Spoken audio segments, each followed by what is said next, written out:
चलते आज गोटे चिकेन रेसिपी नुआ चिकेन रेसिपी तैयारी करवा बहुत टेस्टी कम ऑयल रे करवा।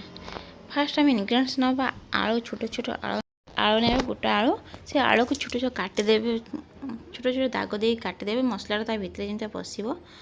आपड़ पियाज ने चिकेन आलू पकेबे तापर मुझे दुईटा पियाज नहीं दुईटा पियाज पकेबे दुईटा टमाटो पकई मो अदा रसुण पेस्ट को पूरा प्लेन करना कम प्लेन करेंगे दरदरा टे फेसिबे से अदा रसुण कम मसला ने काठी मसला मु गुजराती नहीं तीन ओइज डालचीनी नहीं काठी आ गोलमर्च नहीं। तो आपड़ ए पाउडर नवा मैं हल्दी पाउडर को नहीं हल्दी पाउडर 2 चामच नहीं टेस्ट अनुसार लुण ने लुण आप बेसी कम नहीं पारती। तब नेक्स्ट आम नवा धनिया पाउडर छोट स्पून रे 1/4 स्पून ले नवा।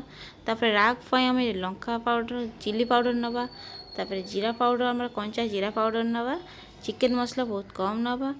आम गरम मसला 1/4 स्पून लो बहुत कम नहीं मो गरम मसला लास्ट को आम पकेवा गरम मसला पे गरम मसला कम नहीं आ कलर तीखा कलर रे काश्मीरी चिली पाउडर पकेवा पकई सारे बहुत कम क्वांटिटी आम ऑयल दबा सोरिष तेल दबा बहुत कम तेल रे चिकेन टा प्रस्तुत करुँची।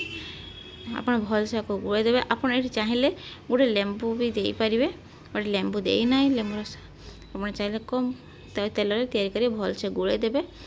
गुड़ाई दे सारापर कड़े गैस लगे कड़े बसैबे पूरा सीम आंचरे बसई देकी ढांकीदेवे ढांकीदेला आप 10 मिनिट पर आप बाहर करेंगे पानी सब हार चिकेन सब पानी बाहर से सब सुखी आसला सुखी देखे सुखीजी पूरा सुखीज सुखीगला आप ठंडा पानी यूज टोटाली करेंगे आप जो यूज करदे पानी गरम पानी ही देवे गरम पानी देले टेस्ट भल लगे ठंडा पानी देले भल लगेनि आप गरम पानी देवे गरम पानी दे सारे फुटीज बहुत कम पानी देवे आप रुटी दे खाई पारे कि भात दे खाई पारे बहुत टेस्ट कम ऑयल कम मसला रे लास्ट को गरम मसला दे सब करदेवे।